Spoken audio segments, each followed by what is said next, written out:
Cuento, el libro.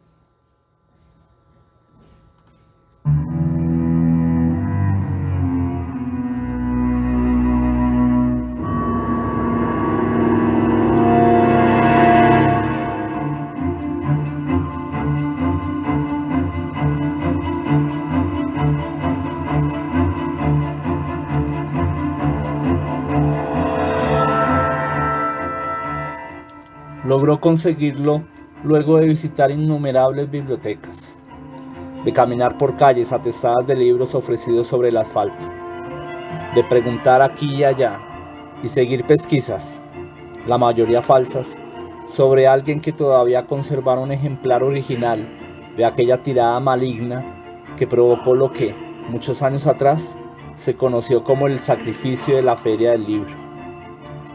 Se lo entregó una niña entre lágrimas.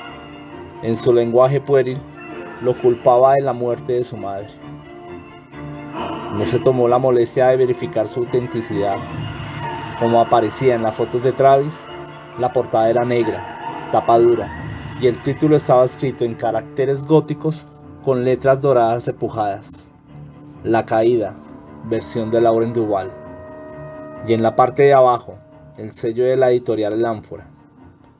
Se notaba a simple vista, por la textura desgastada del lomo y el color amarillento de las páginas, que ya había pasado por muchas manos antes de llegar a las suyas. 10.000 ejemplares y tanta sangre que corrió, se dijo mientras lo guardaba en el maletín. En su estudio lo puso sobre su escritorio y tomó distancia de él. Quería figurarse cómo ese singular ejemplar llevó a tantos al suicidio, o qué arcano sombrío encerraba en sus hojas para llevar al que lo leía a tomar la decisión final. Los diarios especularon sobre una maldición que lo condenaba desde su escritura, cuando todavía era manuscrito. Hace muchos años las noticias fueron espantosas. Disparos aislados en las casas que se repetían por noches. Gente cayendo desde los edificios con el libro en la mano. Otros degollándose con un bolígrafo.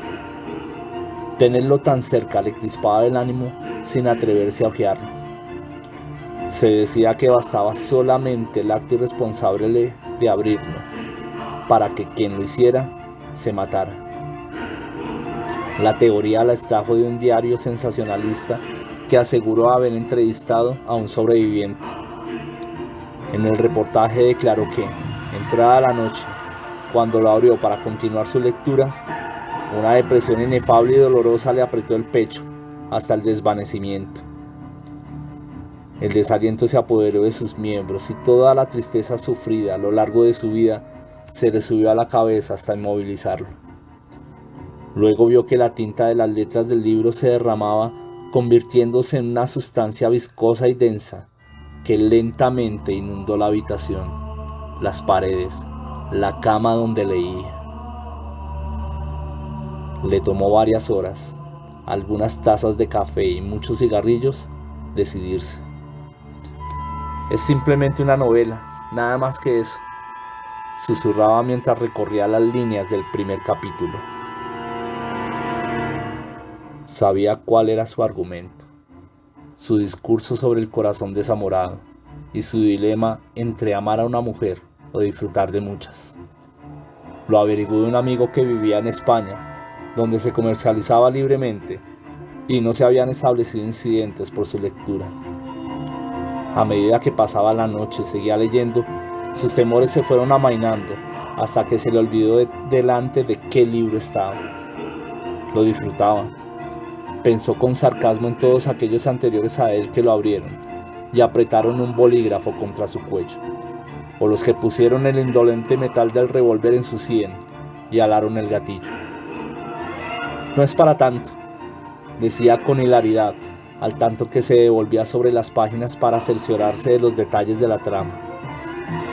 Concluyó con frustración, aunque también con satisfacción, que aquel artefacto del infierno ya no le haría daño a nadie, porque lo quemaría en la estufa de su casa.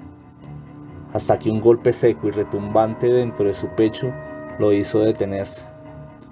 Un escalofrío lo recorrió, y como lo había leído en el pasquín del que se burlaba, Una depresión insondable y siniestra empezó a apoderarse de sus sentidos. Como los periódicos describieron la escena recurrente de suicidio hace tantos años, acercó un bolígrafo a su cuello y lo hundió hasta alcanzar la vena aorta.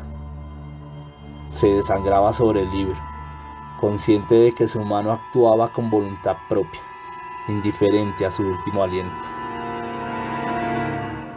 Cuando lo encontraron, el libro apenas tenía alguna mancha de sangre.